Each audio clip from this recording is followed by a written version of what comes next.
95기가 이제 192기가짜리로 HBM이 버전 업에 됨에 따라서 용량도 늘어났고 거기에 따라서 밴드위스도 엄청나게 많이 늘어났죠. 그러니까 이전 세대 대비해서 3배가 늘었다라는 거죠. 그리고 칩당 이 피크 플롭스 연산량을 보시면은 야 이건 거의 10배가 늘었어요.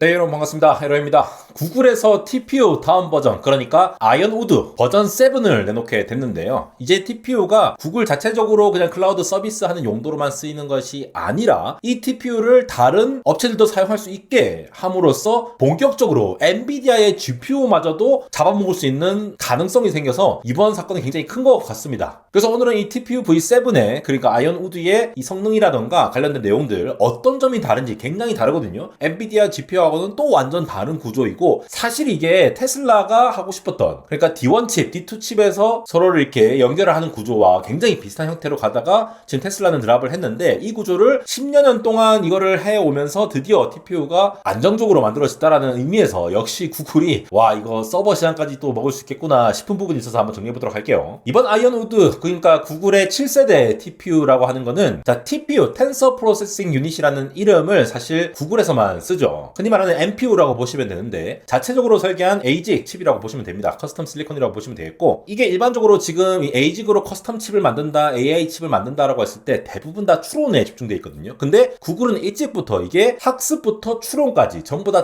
될 수 있도록 특화되어 있는 형태로 가고 있는 상황입니다. 근데 지금까지도 이 TPU를 통해서 트레이닝을 많이 했는데 이제부터는 진짜로 추론 중심으로 그러니까 직접적으로 이거를 AI 서비스를 할 수 있는 그러한 바탕으로 V7을 타겟을 맞췄다라고 하면서 본격적으로 이 AI 인프라를 자기 스스로 확장을 하면서 가고 있다. 요 ASIC 칩이라는 것도 지금 브로드컴과 협력을 해가지고 만드는 걸로 알려져 있죠. 그래서 지난번 4월 발표 이후에 이 서비스형 TPU로 제공될 예정이다라고 얘기를 했는데 이걸 이제 본격적으로 지금 출시를 했다라고 보시면 되겠습니다. 이 추론 관점에서 봤을 때 이게 왜 더 중심으로 가야 되느냐? 결국 이 추론 서비스 그러니까 AI 서비스를 굴리는 입장에서 보면은 저거 다 전력 소모거든요. 우리 옛날에 게임하고 할 때는 PC 뭐 고사양으로 차력쇼 해가면서 뭐 수랭식으로 해갖고 엄청나게 전력 막 파워 막 600W, 700W, 1000W짜리 꽂아갖고 한다라고 해도 그렇게 돌려도 되는 게 우리 집 전기요금 조금 더 나온다라고 보는 건데 데이터 센터에서 전 세계에 있는 사람들이 이거를 막 돌리기 시작하면은 정말 많은 전력 소모가 일어날 수밖에 없기 때문에 이 전력을 줄이면 줄일수록 그만큼 이익이에요. 그러니까 이거 자체가 중요한데 워낙 오랫동안 10년 동안 이거를 설계를 해왔던 TPU라는 걸 일찍 시작했던 참 선구안이 대단하죠. 구글 같은 경우에는 이걸 그래서 추론에 맞춰서 하겠다라는 얘기가 나오니까 본격적으로 이 AI 인프라 시장을 확장을 하면서 서비스를 했을 때 우리가 먼저 앞서 나가겠다라는 거를 판명을 하는 것이라고 해석을 할 수 있겠죠. 우선 엔비디아 GPU와 비교하기 전에 구글의 이전 세대와 얼마나 많이 달라졌냐라고 보시면은 자 1, 2년마다 업데이트가 되고 있죠. V4에서 V5P로 왔을 때도 엄청나게 많이 늘었다고 했습니다. 어떤 관점에서? 일단 포드 사이즈 이 한 팟에 몇 개의 칩을 넣느냐 이 TPU라는 칩을 4000개까지도 확장할 수 있다 라고 했을 때도 사실 놀랐는데 이게 9000개 가까이 됐다. 이번에 9200개까지 늘었죠. 그러면서 기존에 이 하이밴드위스 메모리 그러니까 HBM을 넣었을 때 32기가까지 지원을 하던 것이 95기가 이제 192기가짜리로 HBM이 버전 업에 됨에 따라서 용량도 늘어났고 거기에 따라서 밴드위스도 엄청나게 많이 늘어났죠. 테라바이트 퍼 세컨드입니다. 7.4 테라바이트 퍼 세컨드. 그러니까 이전 세대 대비해서 3배가 늘었다라는 거죠. 그리고 칩당 이 피크 플롭스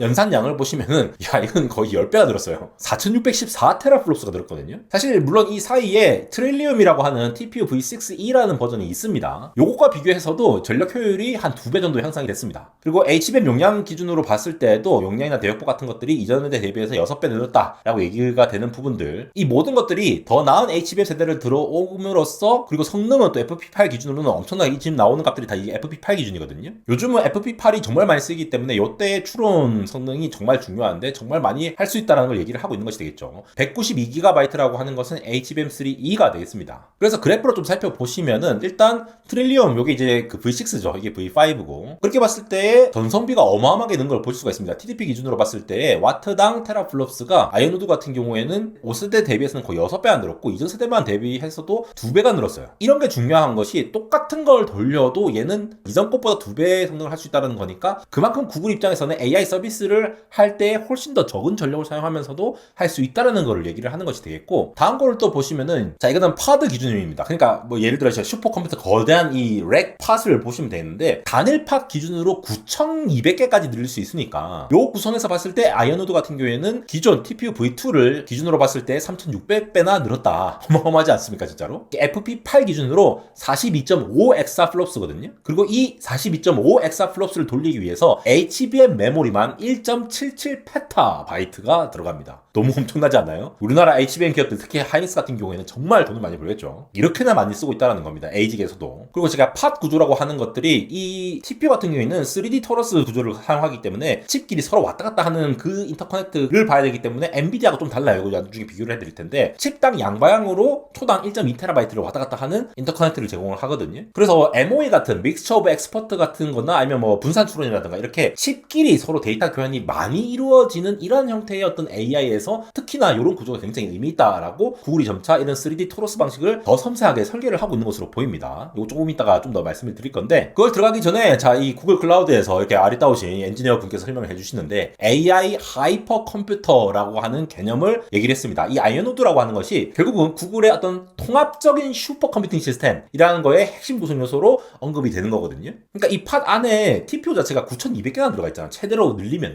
그러니까 단순히 칩 한 개 설계하는 것이 아니라 엔비디아가 마치 GPU를 설계하고 거기에다가 그레이스 붙여가지고 GB 200, 300 같은 걸 만들고 그걸 다시 NVL72라는 렉 시스템으로 만들고 그 렉끼리 또 이제 인터커넥트를 하기 위해서 인피니밴드로 막 하고 NV링키로 연결하고 스케일링 업과 스케일링 아웃을 전부 다 통합적으로 하나의 시스템을 팔잖아요. 그런 것처럼 구글도 AI 하이퍼 컴퓨터라고 하면서 이 팟 구조를 하드웨어적으로 TPU라는 걸 설계를 한 다음에 이거를 지원할 수 있는 오픈 소프트웨어 같은 것들을 라이브러리로 굉장히 많이 지원하죠. 여기도 보시면 프레임워크들이 굉장히 많이 지원한 거 보이시죠. 하드웨어 스택과 함께 소프트웨어를 개방형으로 제공을 한다라는 거죠. 특히 이게 추론 워크로드에 적합하도록 설계된 계층이 있다라고 하는 건데 여기도 뭐 이제 구글 쿠버네티스 엔진, 컴퓨터 엔진 이런 것들이 얘기 나오죠. 그래서 하드웨어 성능만으로 뭔가를 끌어내는 것이 아니라 여러 가지를 다 통합적으로 해서 마치 엔비디아가 쿠다라는 시스템으로 뭔가 이렇게 플렉서빌리티를 지원하듯이 구글에서도 이 TPU를 자체적으로 스택업으로 해서 전반적으로 수직 통합을 했기 때문에 성능을 굉장히 우수하게 끌어낼 수 있고 더군다나 전성비는 낮게 떨어질 수 있다. 이렇게 해석하시면 됩니다. 그래서 본격적으로 엔비디아랑 비교를 좀 해보도록 하겠습니다. 이걸 보시면은 참 재밌는데 일단 왼쪽에 있는 이 TPU, 7세대 TPU랑 가장 최신인 그레이스 블랙의 300, 블랙의 울트라라고 보시면 되겠죠. GPU 기준으로 보면은 연산 성능이 유사한 수준이에요. 4.6 페타플롭스랑 5 페타플롭스니까 칩당 성능이 유사한 수준으로 끌어올렸다라고 비교를 하시면 되겠고 다만 엔비디아 같은 경우에 덴스 FP8 말고 이 스파시티라고 해서 어떤 널널한 네트워크에서 좀 더 성능을 다 끌어올릴 수가 있는데 그렇게 비교했을 때는 얘보다 한 2배 정도 높아진다라고 보시면 되겠습니다. 자, 메모리 용량 부분에서도 일단 단일 칩 기준으로 차이가 있는 부분들 보이시죠? 근데 이게 지금 단일 칩으로 돌릴 게 아니잖아요, 여러분. 단일 칩 성능들이 다 모아져가지고 거대한 하나의 시스템이 어떻게 돌아가느냐라고 봐야 되는데 메모리 대역폭까지도 비슷한데 이게 여기서부터 차이가 납니다. 칩 간 인터커넥트에서 얘는 칩끼리 아까 말씀드렸다시피 초당 1.2TB인데 렉 내에서 NV링크 대역폭을 다 합치면 130TB까지 나오거든요. 그러면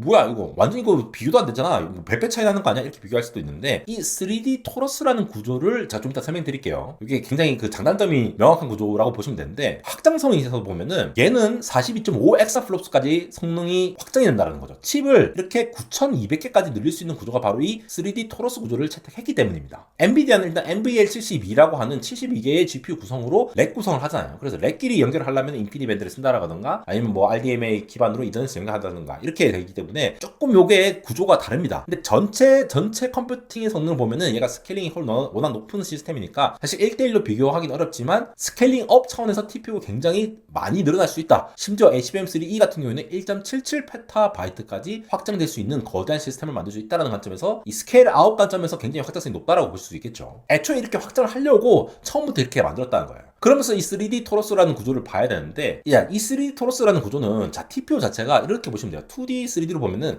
보면은 얘 칩과 칩끼리 서로 막 연결이 돼 있는 거예요. 그러니까 기본 철학이 어떤 MV 스위치라든가 뭐 이 허브 같은 그런 걸로 해서 연결해가지고 왔다 갔다 하는 그런 걸 빌리는 게 아니에요. 지금까지는 엔비디아가 그러한 독자적인 규격으로서 MV 스위치로 인피니밴드로 해서 연결을 했기 때문에 그런 스위칭 장비, 서데스를 잘 설계할 수 있는 그런 장비가 있어야지만이 전체 시스템을 잘 굴릴 수 있다라는 건데 TPU 같은 경우에는 구글이 처음부터 끝까지 소프트웨어에서 하드웨어 그리고 스케일링 아웃하는 것도 자체적으로 이 3D 구조로 서로 토폴로지가 서로 다 커뮤니케이션이 가능하도록, 그래서 칩당 양방향으로 1.2TB/s를 왔다 갔다 할 수 있도록 만들었다는 거니까 상하 좌우 전후 세 방향으로 전부 다 양방향 통신이 가능하다는 거예요. 그러면 얘네들끼리 이제 레이턴시 편차를 최소화하면서 대규모로 병력 훈련을 할 수 있도록 혹은 대규모로 추론을 할 수 있도록 동기화를 잘 할 수 있는 효율적인 구조를 만들었다는 겁니다. 아무리 엔비디아가 이 스위치를 잘 만든다고 해도 스위치의 속도가 정해져 있고 HBM의 성능이 정해져 있고 이더넷의 성능이 다 정해져 있는 상황에서 얘네들이 어디서 병목이 될 수 있는 구조가 있을 수 있거든요. 근데 구글은 애초에 그냥 칩과 칩끼리 3D로 왔다 갔다 서로 잘 왔다 갔다 하는 구조로 스위칭이 안 되고 칩끼리 잘 통신을 할 수 있도록 인터칩 인터커넥트를 탑재를 했다라는 특징이 굉장히 전체적으로 효율화를 했다는 측면이 되겠습니다. 그러니까 물리적으로 이 MV 스위치 같은 어떤 중앙 집중형 패브릭을 사용하지 않는다고 보시면 돼요. 그래서 얘네들끼리 커뮤니케이션 할 때 기본적으로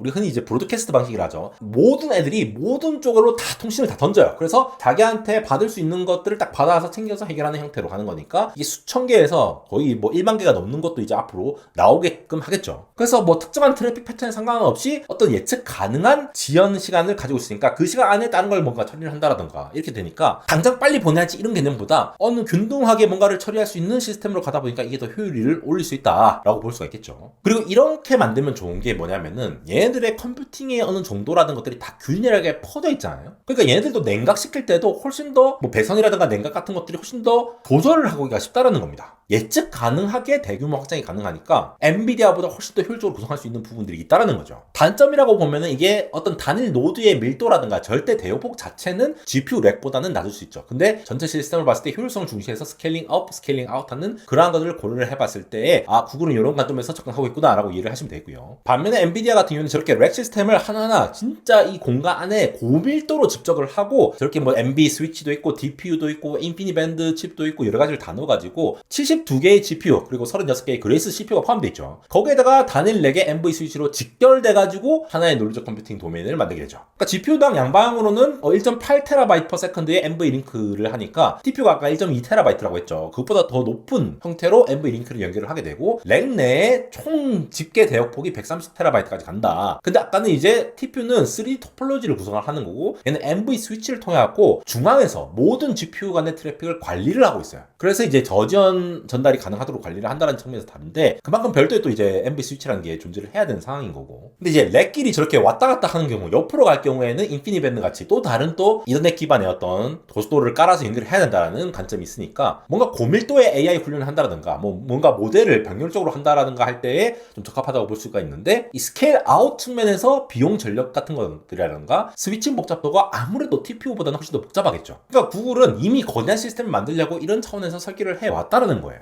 그리고 이 단일 팟 자체가 9216개의 칩을 넣을 수 있다는 게 사실 놀라운 부분인데 이런 게 또 여러 개 되면은 이거 자체가 그냥 거대한 데이터 센터가 되는 거죠 사실. 그래서 이런 규모에서는 뭐 MV 링크 패브릭 같은 어떤 비용이라든가 발열, 복잡성이 기하급수적으로 늘어나기 때문에 3D 토로스 구조를 사용해서 굉장히 규칙적인 토폴로지로 서로 통신을 해가면서 라우팅이 최적화가 되는 이런 형태를 미리 머리를 써가지고 했다는 측면이 저는 굉장히 의미가 있다고 보고요. 그러니까 TPU 설계된 거 보면 저 지금 보시다시피 굉장히 좀 이렇게 균일하게 되는 거 볼 수가 있죠. 그래서 절대 속도보다는 얘가 이 정도 속도에서 예측 가능하게 이 정도 지연 시간이 있겠구나. 그런 다음에 이렇게 확장을 하면 되겠구나 라는 관점에서 오히려 개발과 성능을 끌어내는 관점에서 효율적일 수 있다라는 부분. 근데 이거를 또 TPU를 팔기로 했죠. 더군다나 이번에 요 CPU를 넣은 게 엑시온 CPU라고 이 ARM의 네오버스 V2를 좀 이제 조정해서 만든 CPU거든요. 물론 블랙앤 울트라에 들어가 있는 그레이스 CPU 있잖아요. 그레이스 CPU도 ARM의 네오버스 V2 기반으로 만든 CPU입니다. 그래서 구글 클라우드 셀이 자체적으로 설계해서 CPU를 만들어가지고 일반적인 클라우드 워크로드 있잖아요. 뭐 웹서버라든가 데이터 처리라든가 뭐 이런 것들 이런 걸 서빙을 할 때에 잘 처리할 수 있도록 CPU를 이제 잘 최적화해서 넣은 것 같고 구글이 필요로 하는 워크로드에 대응할 수 있는 그런 CPU에 맞춰서 넣었다라고 보시면 돼요. 그래서 괜히 인텔이나 AMD 같은 그런 CPU를 갖고 온 게 아니라 자기 워크로드에 맞는 걸 또 같이 설계를 해서 넣은 거니까 마치 그레이스 CPU가 엔비디아 쪽에 들어갔듯이 이렇게 들어갔다라고 보시면 되겠고 결국 클라우드 서비스 사업자 입장에서 전력 효율을 이 CPU를 통해서도 잘 관리를 할 수 있으니까 왜냐면 그냥 TPU만 돌릴 수 없으니까 CPU가 또 관리를 해줘야 되죠. 그래서 그래서 클라우드 하드웨어 관련해서 모든 것들을 우리가 다 할 수 있게끔 만들겠다라고 하는 야심이 보이는 부분이라서 야 이거는 CPU랑 GPU 그러니까 AI 관련해서 이런 것들을 다 구글이 이미 준비를 하고 있구나. 클라우드 입장에서 지금 마켓 셰어가 구글이 낮긴 낮은데 3위로 낮긴 낮은데 앞으로 더 확장을 할 수 있고 마켓 셰어가 낮다 하더라도 수익성이 더 높아질 수도 있는 그런 상황이 있을 수도 있겠죠. 사실 엔비디아의 그래스 CPU는 어떻게 보면은 이 AI에서 이 서포트하는 역할이기 때문에 기본적으로 GPU하고 CPU 간의 데이터 전송 변목을 줄이는 것이 핵심이라서 훈련 용량을 증대를 시킨다라던가 아니면 GPU 연결의 효율을 극대화를 하는 거에 초점이 맞춰져 있어서 GPU 가속기에 보조하는 역할 정도로 볼 수가 있어요. 메모리 브릿지 역할이 강하거든요. 근데 이 액션 같은 경우에는 클라우드 서비스를 아예 구글이 해야 되는 입장이다 보니까 그게 좀 더 집중해서 만든 것이 아닌가라고 예상돼서 앞으로 클라우드 경쟁도 어떻게 될지 좀 궁금합니다. 그래서 하드웨어 측면에서 보면은 그냥 단순히 더 빠른 GPU가 등장했다 뭐 이런 개념보다는 애초에 추론 생성 중심의 작업에 특화된 가속기 설계가 본격화되고 있는 상황에서 구글이 특히나 이렇게 대량으로 스케일링 업 할 수 있는 기술을 내놨다는 게 엔브링크 필요 없어. 엔브 스위치 필요 없어. 우리는